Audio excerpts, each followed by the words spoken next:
Hello, hello. Welcome to the Five Talents Podcast. I'm your host, Abel Pacheco. I interview the top commercial real estate investors and industry experts so you can learn from their experiences. So if you're an investor, a high W-2 earner, or real estate or tech sales professional that wants to invest in real estate without having to manage properties or leave your day job, then this podcast is for you. Or if you're already investing in real estate, but you're doing it part-time and you want to become a full-time multifamily or full-time commercial real estate investor, this podcast is for you too. You're going to learn a ton.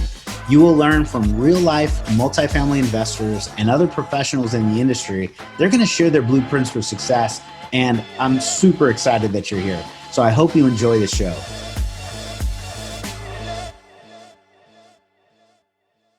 Hello, hello. Abel Pacheco here with the Five Talents Podcast. We are highlighting multifamily investing, the path to financial freedom, and other operators, syndicators, other investors that are like us and want to give you a little bit more education, background, and insight to how we got started, what we're doing, and hopefully this is will provide you a lot of value if you're listening today or watching. So again, my name is Abel Pacheco. I'm the president of Five Talents Commercial Real Estate. I have some amazing guests with us today. Just very humbled, very appreciative that they were able to join. Dustin and Hayden Harrington, and they're with Momentum. I'm going to let them introduce themselves because they have a lot of highlights to cover, and I don't want to miss any. So without further ado, let me introduce Dustin and Hayden. Gentlemen, how are you guys doing? Doing great. Yeah, excited to be here. Yeah, thank you very much. Thanks for joining. We appreciate it. So if you could begin, we would love, just kind of diving right into things. Tell us a little bit about your multifamily investments, your experience. I'd love to hear too, where you're from, where you grew up, and then, where you're doing deals today, and just give us the background here, Dustin, and Hayden as well. Sure. Yeah. So I'm from Fort Worth, Texas. I went to UT Austin for engineering, hook 'em horns, and I've been pre-entrepreneurial my entire life. I started a candy business when I was 8 years old. My bus driver called me the Candy Man, and they actually threatened to kick me out of school if I didn't stop selling candy. And I think I was taking some of their profits, so they didn't like that. And little kid, I was buying, selling baseball cards, mowing lawns, through carnival, whatever you could do to make money, I was doing it. My mom actually texted me a little while ago. There's a picture of me. I'm 8 years old or so, and I have a bunch of $1 bills in my hands, and I look so happy. So, I'd always been starting different businesses in college. I had an internet business. I'm 42, and so this was pretty early on. Not everybody had had a website, so I was selling Pokemon cards. I didn't know anything about them, but my apartment was half filled with them, and I knew I could make money from them. So I was selling Pokemon cards, and then I got out of college and started flipping houses and doing single family rentals. And then always kind of had a vision of going a lot bigger. I played soccer my whole life, and one of my friends growing up on my soccer team, their parents owned some of the large commercial real estate in Fort Worth. They own a skyscraper in downtown Fort Worth, and I was like, hey, just my young 8-9-year-old mind was like, hey, if these guys can do it, why not me? And so that was kind of implanted at a very early age. And then found a coach, got into multifamily, partnered up with a guy, and then just started going from there. To date, I've done 10 deals, I think about 1,700 units, about 90 million in value, and raised about 20 to 25 million. And I've been working full time up until about 2018, and then I went part time in 2018, and so worked 2 days a week as an engineer, and probably will be full time real estate here pretty soon. So That's awesome. Well, congrats on everything so far. Let me make sure I summarize for some of the listeners what I think I heard: 10 deals, 1,700 doors, $90 million plus of real estate. And what length of time did it take you to kind of amass that? it was I put together my first deal in 2014, so about 6 years. That's awesome. While working full time, Yep. and you're still working part time now. Yep. Yeah, it's not easy. It's a lot of work. Not gonna lie. Absolutely, man. That sacrifice is awesome. How about you, Hayden? Yeah, so again, my name is Hayden Harrington. Originally from the Woodlands, Texas, which is a suburb of Houston, basically. Growing up, I did single family a little bit with my dad. It kind of taught me the ins and outs of real estate and how I got first taste for it. He was an engineer by trade, so he liked to figure things out, and so he didn't like to hire out the work to contractors. So it was me and him doing it all.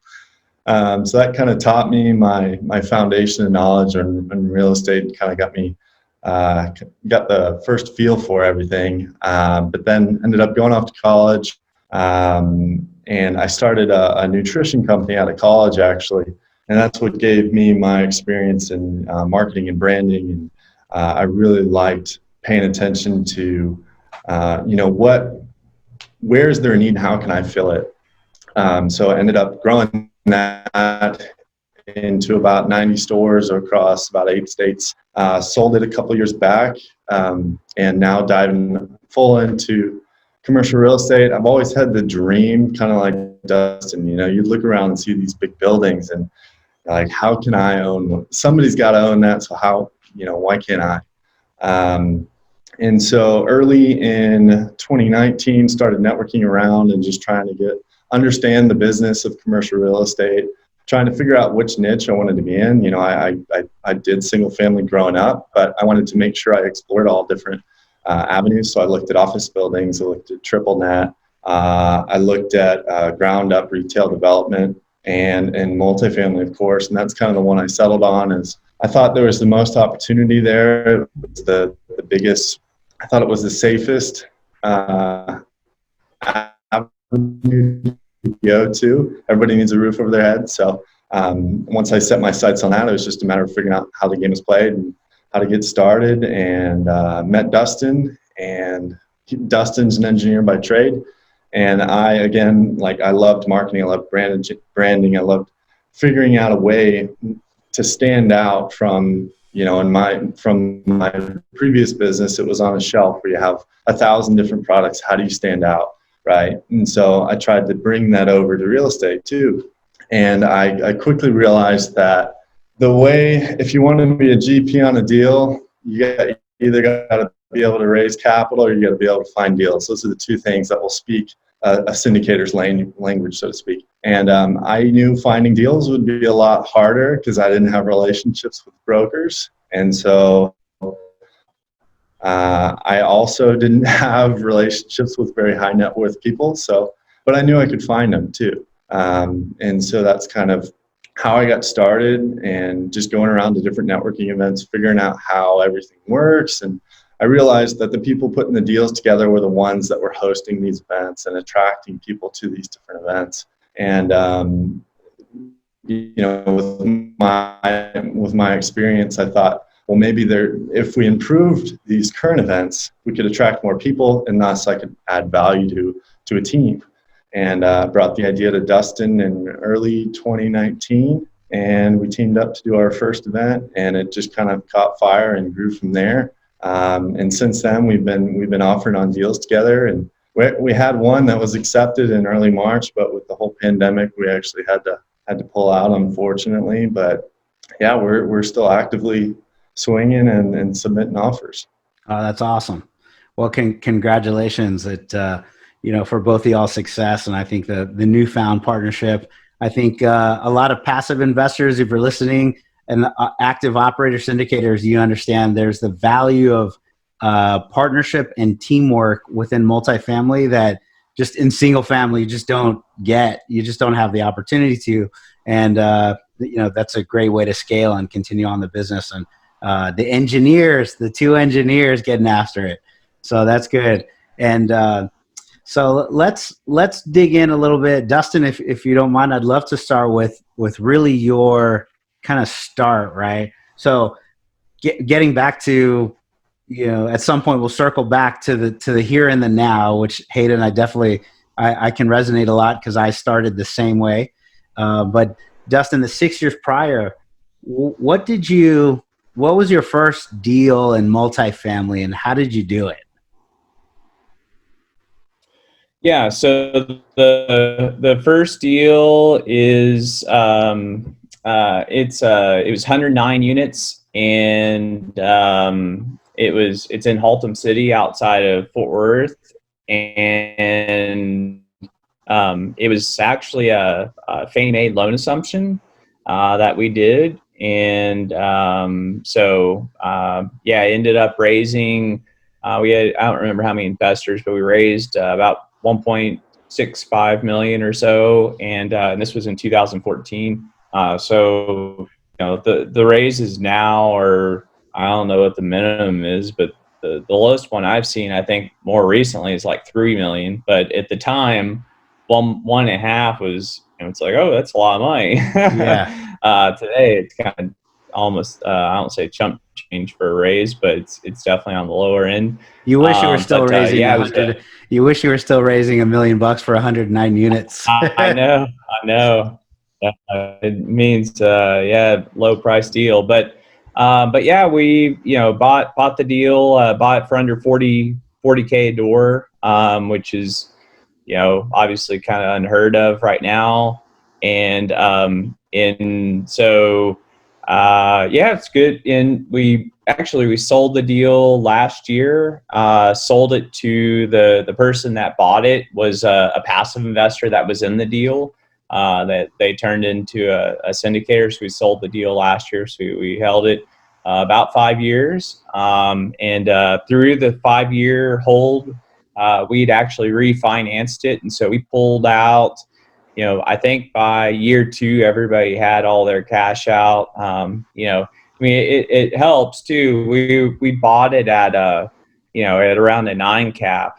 That's and, awesome. 2014.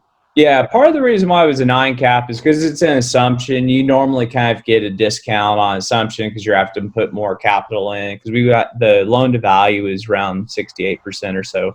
But ended up buying this, and we held it about, like I said, 2 years in. Everybody had all their cash out of the deal. It was probably, super consistent deal. We probably averaged 9-10% cash on cash throughout the entire project. We had, just like any deal, we had some bumps. We had a few manager, change outs, but, for the most part, super, just, it was an ATM. One thing I do want to mention, cause I don't feel like, it gets enough of a highlight. One thing that we really like to do at properties is, cause frankly, we're making a lot of money, on these deals from the residents. And so, we like to give back. And so we do pizza parties and pool parties and things like that. And we do, or an Easter egg hunts. We do a lot of things to for the residents. We want them to, for it to feel like a home. We want to give back. And, we, at the end of the day, we want people to live in a nice, safe, clean place. So. That's awesome. That's I couldn't agree more with you on the community, giving back. You're building a greater, tighter community, which is good for the very community we live in as a whole. But your tenants are there, that they want to feel like they're part of a home, not just an apartment unit, not just a place I rent, but this is where I come home and I have my friends there, and people and families, and I know them and they know me. And on the business side of that, also the positive outcome is less turnover. The units are rented up and business keeps going, and it's like a win-win for the community, the city community, your apartment community, and then your investor community. It's like, man, why would we not do those things, right? Yeah. Yeah, 100%. I mean, we just did not too well. I guess it's now a month or so ago, but with COVID going on and all that, we bought every unit of pizza. It wasn't that costly for the complex. I mean, for 100 units, our expenses are $45,000-$50,000 a month, and so it's not a big deal to spend a few $100s a month on activities for the residents. I mean, our water bill goes up and down more than that. So to me, it just makes a lot of sense. I talked to on another show just recently. I heard Apartment Life, which is like a Christian organization, but they put it's a nonprofit, and they put a unit.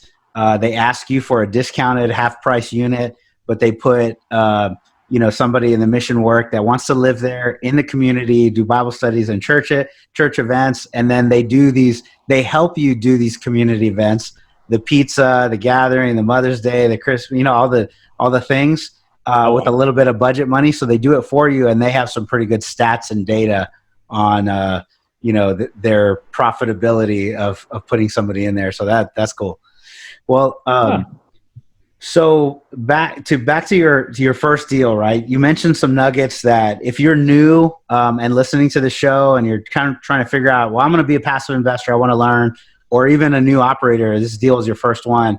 So there's a few things. Assumption of loan, which to highlight, you're stepping into somebody else's shoes on their loan, on their existing, and then you may have gotten a great fixed rate interest or non-recourse and all the good things that you're looking for. But so there's advantages and disadvantages. This was an advantage to Dustin on this deal.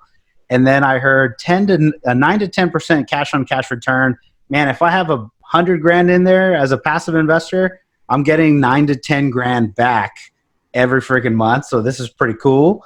And then I also heard a 9 cap, as a 9 cap, right? So if this was like, deals are traded today at a much lower cap rate, and that's basically the how much return you're going to get dollar for dollar without debt service. So a 9 is almost approaching 2x of what we're buying for today. So you got a great deal, and then refinance out. Man, that was cool. So you took all your money out, a couple of years into it. All their investors had pretty much all their seeds or most of their seed money back.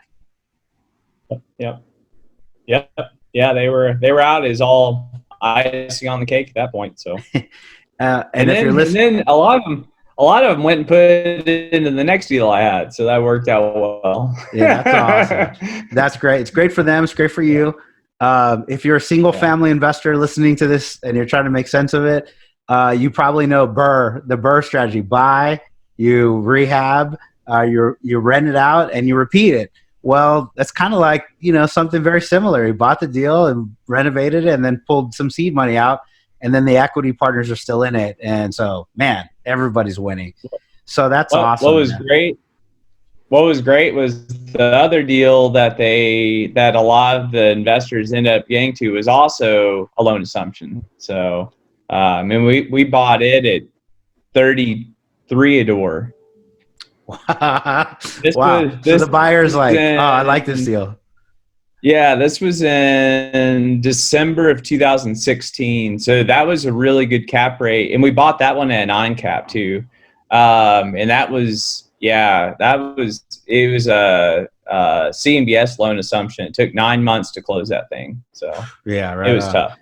So while we're going to that time, right? The first deal, were you a passive investor before? Were you how did you actually do that it's not often that somebody can say, oh, I'll raise $1.5 million and I'll buy a 100-unit deal as my first multifamily deal. Like, how did you roll into that, both, tactically and then maybe from a mindset perspective? Yeah, I think just like anything, you have to believe you can do it. If you don't believe you can't do it, or you can do it, then I think Yeah, you got it. that's half the battle. Just kind of upstairs, and then and then just make sure you kind of have the right team. I was in a coaching program, so that helped a lot.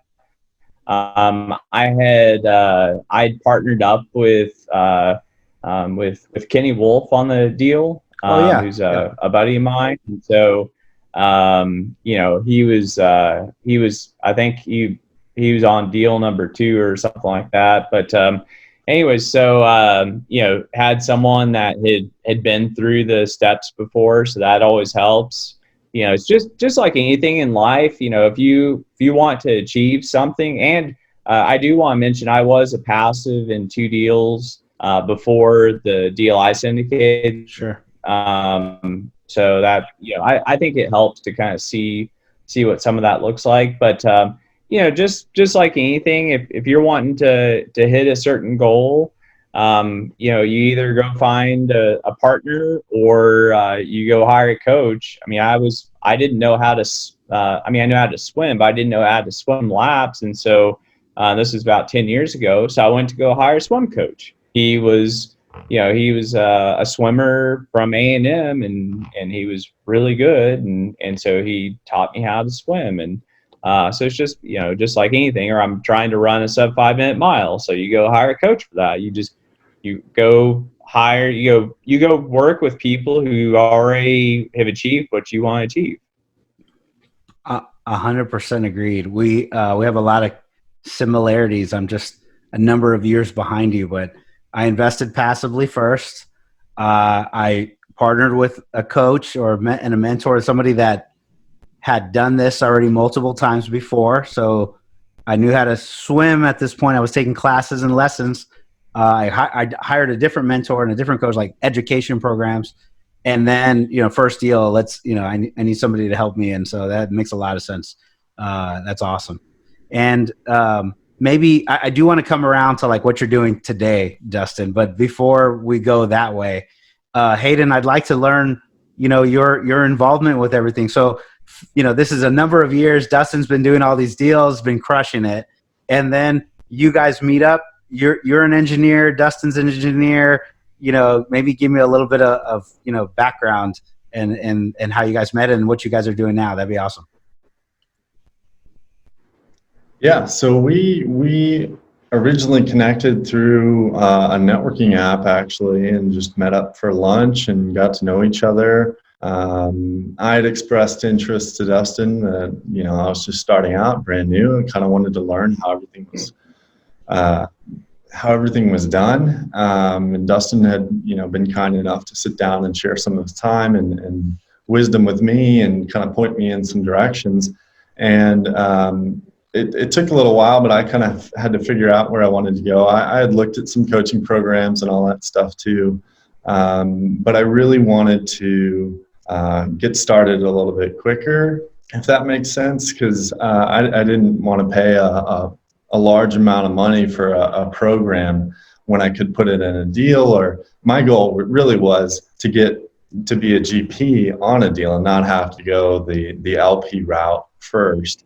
Again, going back to the mindset, I'm really, really big into mindset, a big believer that that's what's going to make all the difference. And, I don't want to limit myself. So just because the typical route is to go LP route before GP, I didn't want to have to say that's the only route. I wanted to figure out a way, how do I get that first deal? How do I get on the GP side? And so just kind of kept developing, cultivating relationships, and, like I said, went around to networking events and just saw room for improvement. And I brought this idea back to Dustin. I was like, hey, I see opportunity here to improve this, to to really grow something, because everybody's doing the same thing. And if you're doing the same thing as everybody else, how are you going to stand out? And so I saw that as opportunity. Yes, in DFW, there was a networking event every other day, it seemed like. I mean, there's a ton of groups up here, but they were all kind of doing the same thing. And so I looked at that as an opportunity and said, okay, well, if we do something a little different, maybe we'll stand out from the crowd and that will attract attention. And I knew that if we got attention to what we were doing and grew that, that's tangible value. Because again, I did not think, like, a broker's not going to give me a sweet deal. Somebody that they don't know is like brand new. They're not going to give a sweet deal to somebody that they've never heard of. So I knew finding the deal would be way harder than finding money. So we tested it out, and Dustin took a huge chance on me. And the first event that we had, we probably had 20, 25 people show up. Half the people we had personally invited ourselves and kind of filled the room with. But the next month we had about 40, and it just kind of grew from there. I think month 3 or 4, we were at 100 people per month, and it was consistently over 100 for up to our last one, which was March of 2020. So it ended up, we called it Momentum. Again, it's a psychological thing. We wanted to plant in people's minds when they came that because they were coming, they were going to gain momentum towards whatever goal that they had in their mind. We did stuff different. We ended up doing it at the Westin in Las Colinas, a nice hotel convention center. We give them free food. It's like, you don't have to pay for your food. We'll feed you. We got covered parking. We took care of everything for them. And, people responded because it was something different than what they were used to. That was the different part? That was the different part? It was one of the aspects, yeah. We changed networking up too, because I was an introvert. I'm inherently not very good at networking. I would spend the whole time talking to the same person because I didn't want to say, hey, I want to go talk to somebody else. It's kind of awkward. I think that's a stereotype there somewhere, right? The engineer, the introvert, somewhere stereotype. You matched it though, huh? I'm good.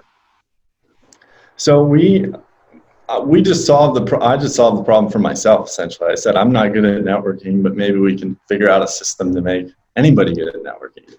So we set a time limit, and we would go around every 10 minutes and ring cowbells and say, hey, this is your cue to mix it up. And it was we called it a graceful exit of those conversations, because we know when you come to a networking event, you're coming there to meet a lot of people.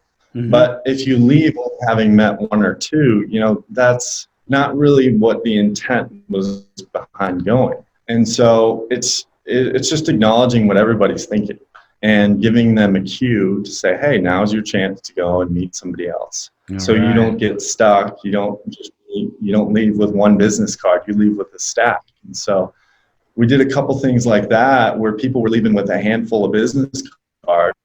They felt like they were gaining momentum towards those goals that they had. And then we paid attention to all the little details: parking, food, the actual experience, the environment, the check-in process. All of these things we paid a lot of attention to. There's too many similarities between us. So I understand completely. We started a meetup, and I brought a lot of my network. I personally invited. We had a system going here in San Antonio, Texas, right before COVID. We started with like 6 people, our first one, and then like 10, and then 12, and then 40, and then 60, and then like 100, or it felt like 100. I don't know how many at the last one, but we did it at a nice restaurant. We gave away free food. We drew a nice crowd. It felt like a nice event. We picked an event with TV screens everywhere so we could broadcast, kind of the initial education part. We did education and then networking, and we did a sign up. We did the, name tag, sign up, you register, XYZ. So we try to make it feel that. One thing we did not do, which I really love, pointed out for anybody, once we get back to networking in person, every 10 minutes, let's go. Cycle through that bad boy. Who's next? I love that. That's a great idea for, like you said, an introvert at heart. I'm not the introvert at heart. Been a sales guy for years in IT sales. So like it's a natural thing for me when I would go to a conference or a big event. like I would go shake as many people's hands as possible, and I'd try to come back with the biggest stack of cards. That was a normal thing for me, but I forget. And thanks for validating. There's a lot of people that are not like that, and so that was a great call on your part. I love it. Hello. You're listening to the 5 Talents Podcast. I'm your host, Abel Pacheco. If you're enjoying this podcast, then I know you're serious about achieving financial freedom. Are you ready to create your own path through multifamily investing for yourself and your family? Then I know you're going to appreciate our Investor's Guide to Multifamily Investing. It's titled Tackling Commercial Real Estate the Easy Way. We use this guide to invest ourselves in $93 million worth of real estate. So we're going to show you the basic mechanics of multifamily syndications and how to evaluate your next passive investment opportunity. So the best part, if you subscribe to our podcast now, leave us a review and a rating. I'm going to give you a free copy of our ebook. So please take a moment to do that now. Once you've done that, go to 5tcre.com/ebook, 5tcre.com/ebook. Make sure to let us know you left a review, and we're going to send you a free copy. So thank you so much for subscribing to the 5 Talents Podcast. We really appreciate it.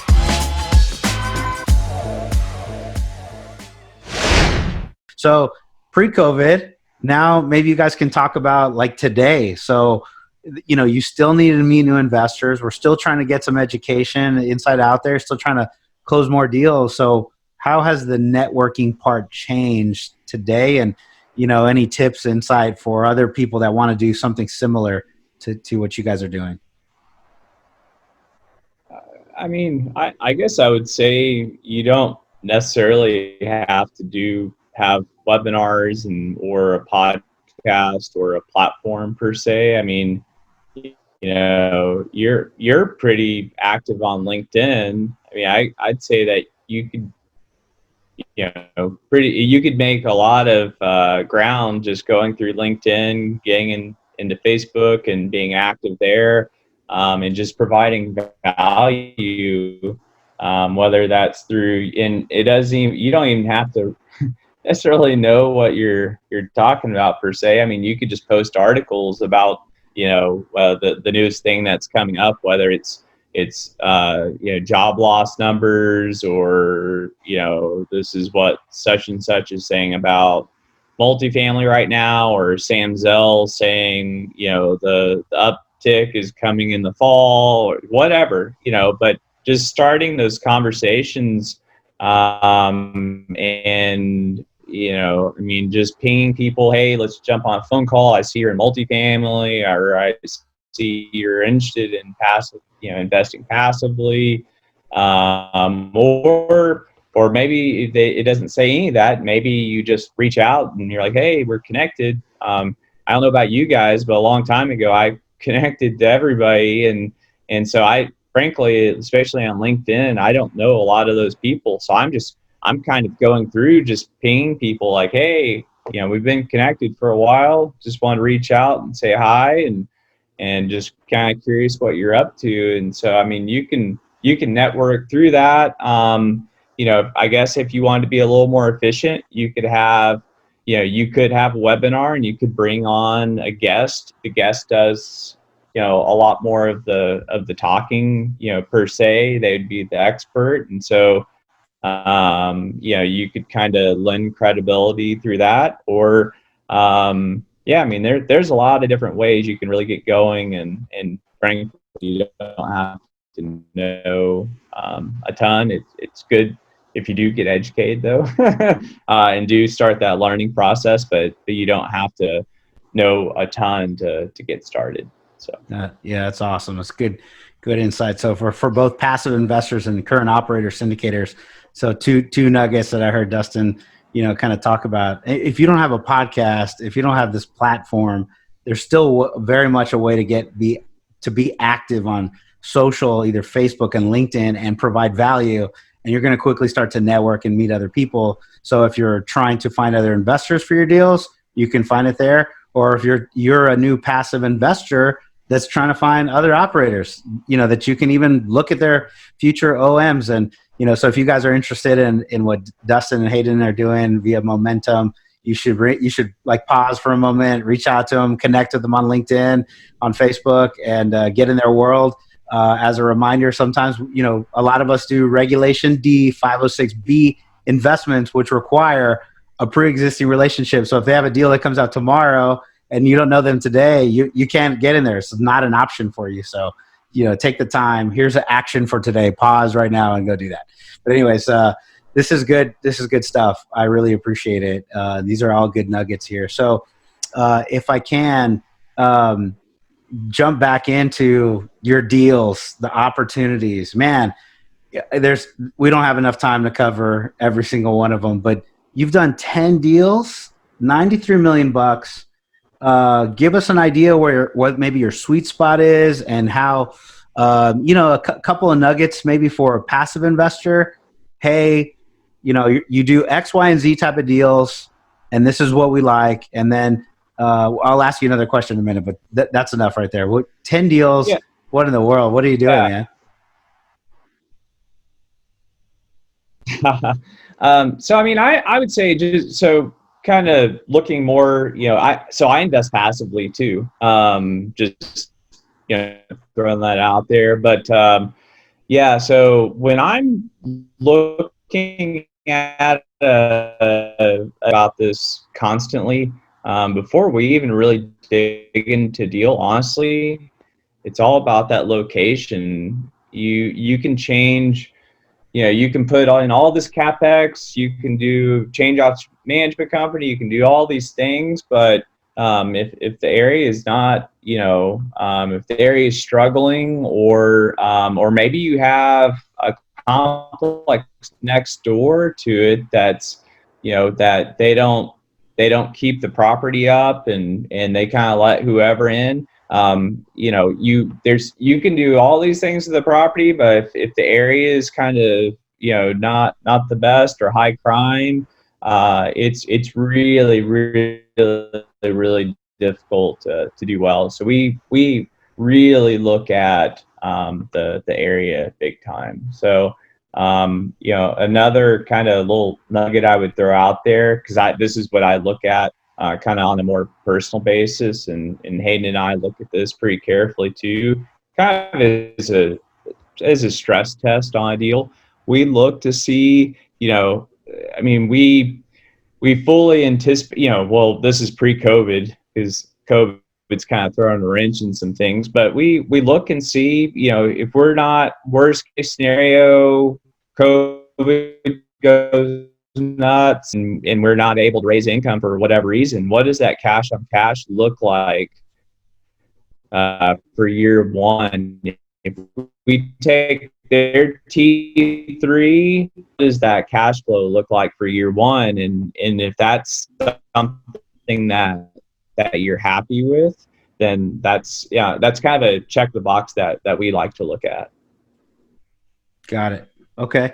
And the T3, the trailing 3 months profit and loss, for some of you that may not know, and kind of looking at that, looking at the market, basically going for the best market possible, because you can improve the apartment community, but your actual city or submarket is not going to improve by you improving the community. You've got to pick the right, city or submarket area, and then your apartment community on the inside will also follow. That's good stuff. Okay. Well, and that's what's so great about Texas. As a whole, you have all these people moving here. You I'm sure know the stats a lot better on San Antonio than either of us, but we're in DFW, so we know DFW really well. And DFW has 120,000 people basically moving here per year. We're around 7.5 million or so. Give or take, and by 2030 we're supposed to be at 10 million. So you're adding 2.5 million people, and as Hayden mentioned earlier, everybody, especially COVID, has really put a focus on needs, and your needs are food, water, and shelter, and multifamily fits that shelter bucket. And My gosh, in DFW, you need 2.5 million people. Everybody needs a place to live. So you're basically adding the city of, I think Charlotte's about 2.5 million. You're adding the city of Charlotte to DFW over the next 10 years, which is just insane. I hope the traffic's not too bad. So, because I like it here. It's going to get worse, man. It's okay. It's good for your investment. But that's too funny. So a couple of things here. We're talking about pre-COVID and post-COVID, and I think we're probably, a lot of us are going to be in these conversations for a while, right? How has the way you're looking at deals post-COVID, maybe in terms of the underwriting or the analysis, the stress test, how's that changed, or what has stayed the same? Give us an idea of some of these numbers that you're looking for when you analyze a deal. Hayden, did you want to take a stab at that? Yeah, sure.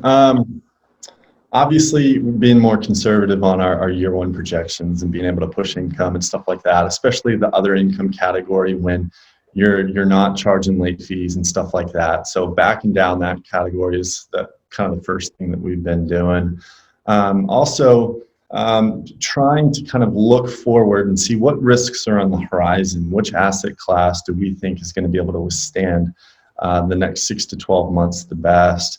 So like Dustin mentioned, we paid close attention to the area. And so immediately those C-class properties in rougher areas are a lot less attractive right now, because a lot of those complexes right now are hitting all-time highs with collections, because you have government support that's helping those tenants pay rent. But the question is, what does that look like when that support falls off 6, 12 months from now? So on top of that, with these sellers, you have these C-class properties that are in rougher areas that are hitting all-time highs. The T3 has been trending upwards. And so they're asking a 4.5 cap for a 1960s property. It just doesn't make any sense. So our underwriting hasn't changed a ton, aside from a few factors, obviously being more cautious on being able to push income, but mainly shift in which asset class we're focusing on, and again, highlighting that area, just because I think there's some future risks down the road that we need to be aware of. So focusing more on a little bit newer asset in good locations.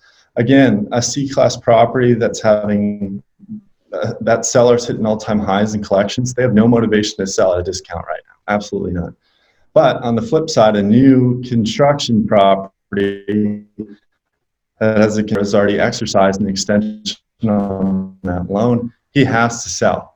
So there's just a difference in motivation immediately right there.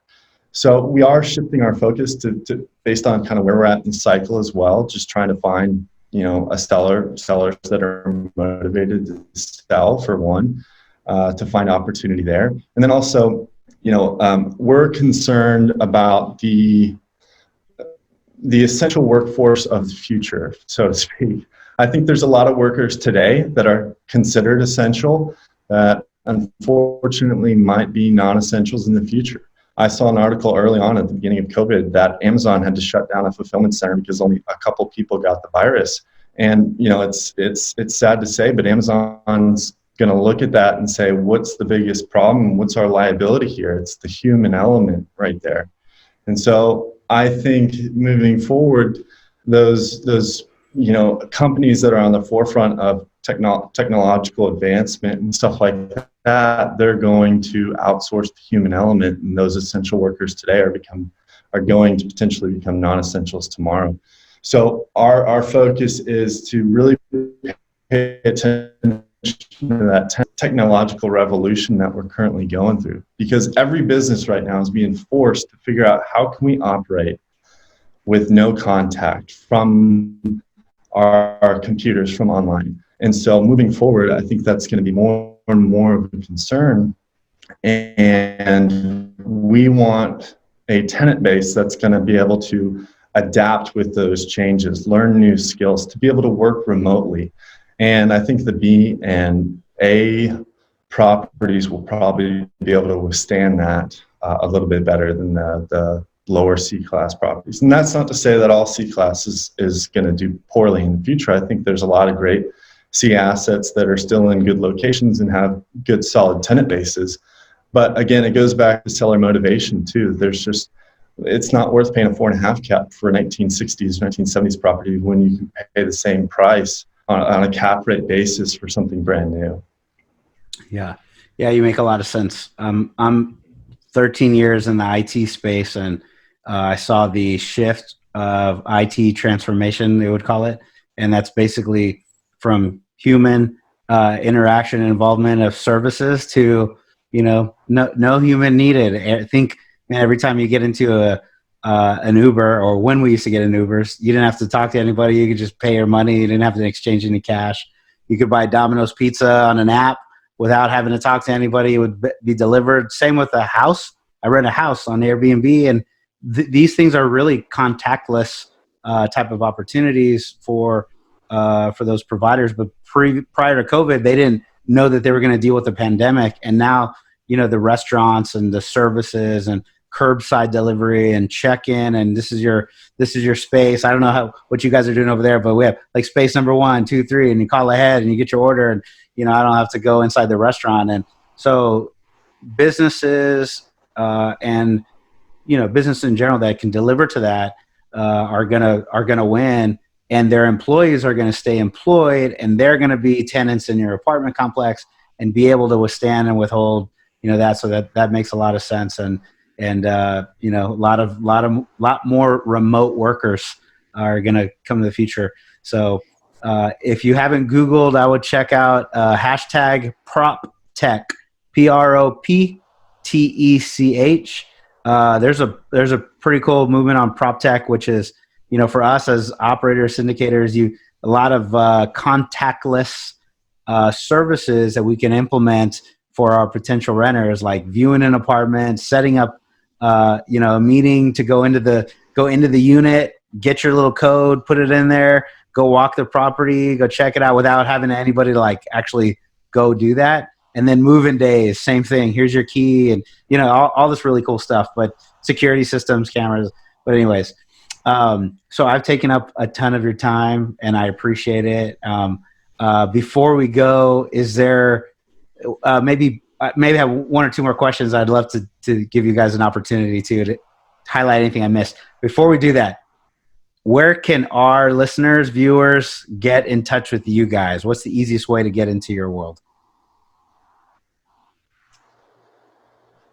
I think just going to our website, momentummultifamily.com, is a good site to check out, and you can get in contact with us there. So yeah, probably the best place. Momentummultifamily.com. Yep. Yeah, we've got all sorts of stuff. We've got a new investor portal on there. We've got what we call a content library. So we do bi-weekly webinars as well, where we have recordings, and we broke it down into different sections of all these experts. So we've got different series like Multifamily 101, Power Panels, which is like different operators on a panel, and then Heavy Hitter series too, where we have guys that have done 1,000, 2,000 units, stuff like that. So we've got a bunch of cool resources there too. Right on. Is there anything? Go ahead.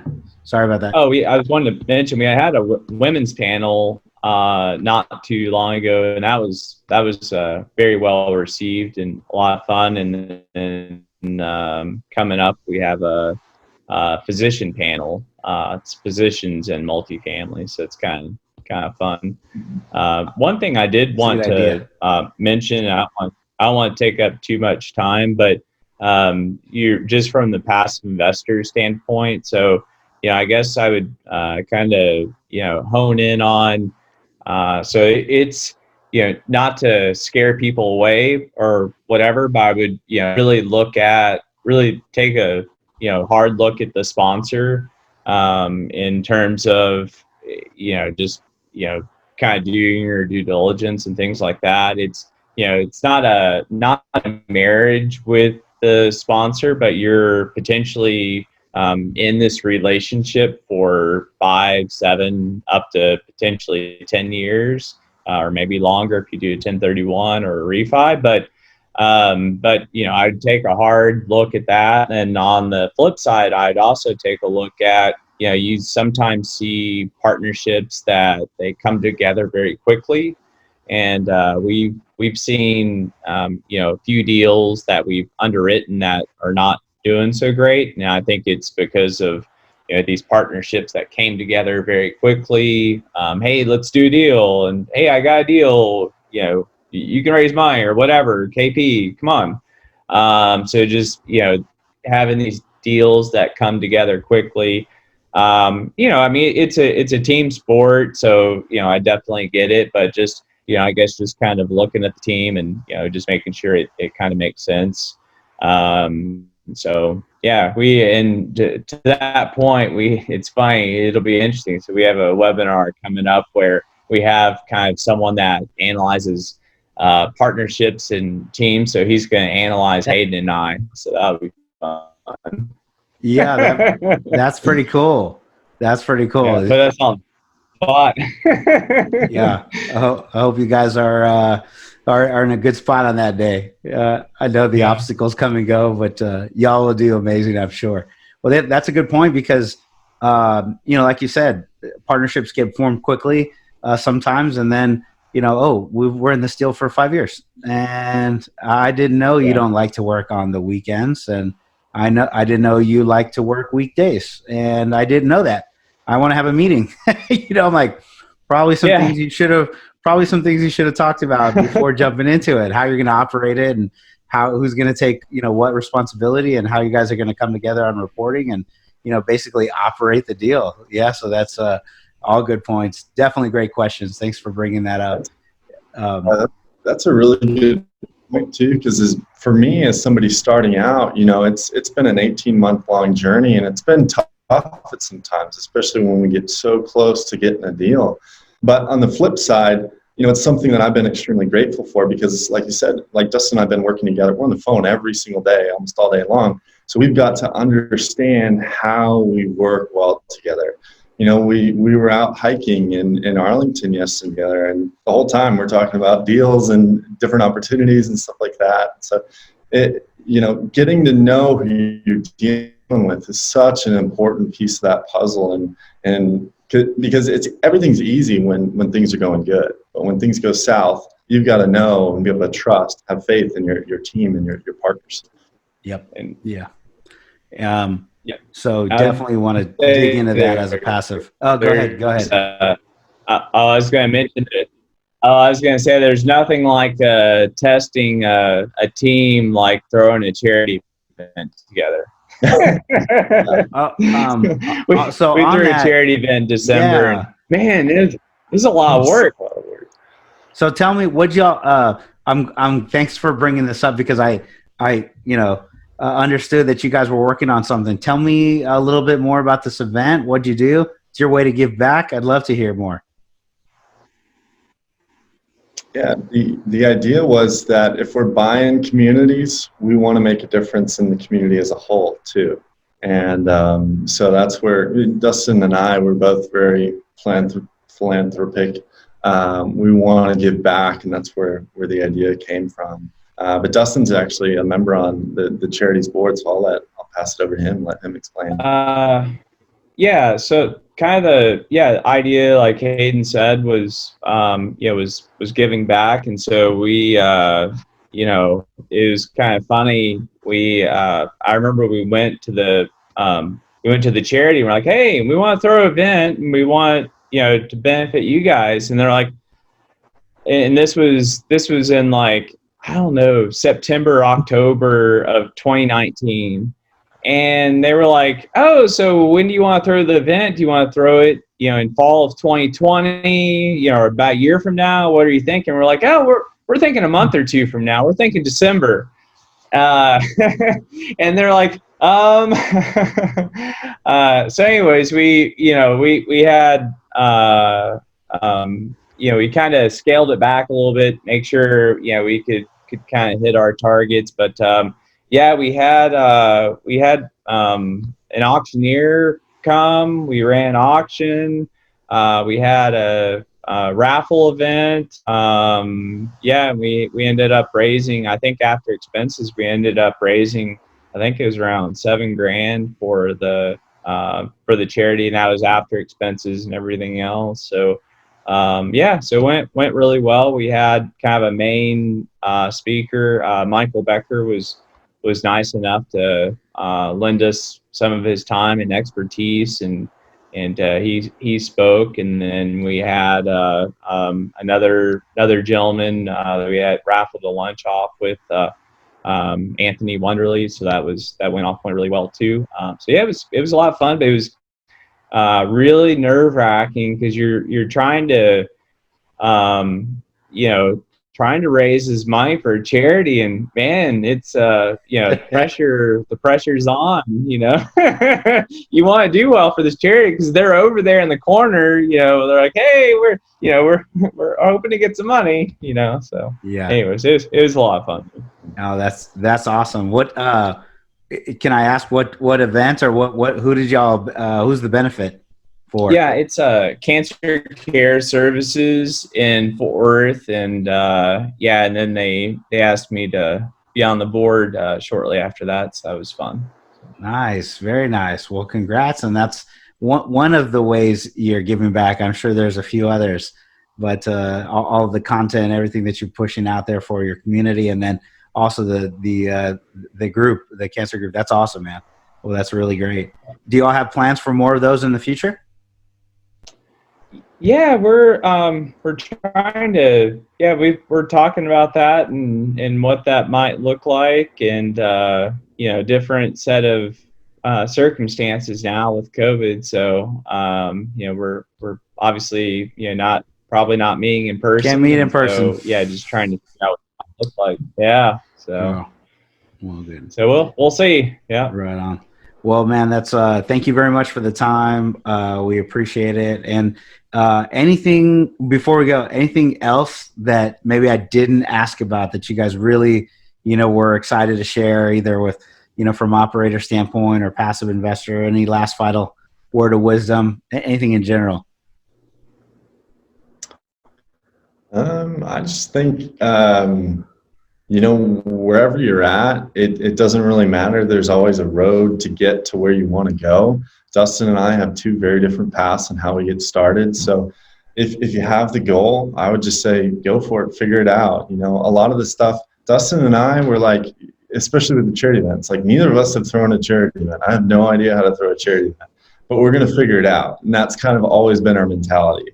And so you don't have to have all the details figured out on how you're going to get to that destination. But as long as you have the goal and you're working towards that every day, you'll get there. Well said. Well said. Well, gentlemen, I sincerely appreciate your time. I look forward to getting this out there soon. And it's been a pleasure. Again, my name is Abel Pacheco. I'm your host at the 5 Talents Commercial Real Estate podcast. So if you want to connect with me, you can go to our website. It's 5T CRE, this 5tcre.com, and look forward to it, and connect with Dustin and Hayden. I'm sure they would be pleased to provide some additional, point you some education resources and show you a deal in the future to invest with if you so wish. So look forward to seeing you again, guys, in the future, hopefully, and we'll stay connected. Thank you, guys. All right. Sounds good. Thanks. You. Appreciate it. Thank you for listening to this episode of the 5 Talents Podcast with your host, myself, Abel Pacheco. Each week, we're going to bring you interviews from industry experts and commercial real estate investors who followed their dreams and achieved massive success. Before you leave, let me ask you a few questions. Did you enjoy this episode? Did you learn something valuable? Was your mind stretched to what's possible and what you can achieve? Do you want other experts just like the one you heard today? If you answered yes to any or all of those questions, then please take a moment to subscribe to the 5 Talents Podcast, give us a 5-star rating, and most importantly, leave us a written review. Tell us what you liked, tell us your favorite guest, give us any feedback. I'm excited to learn and improve so you can get a more valuable show. So thank you again for subscribing to the 5 Talents podcast.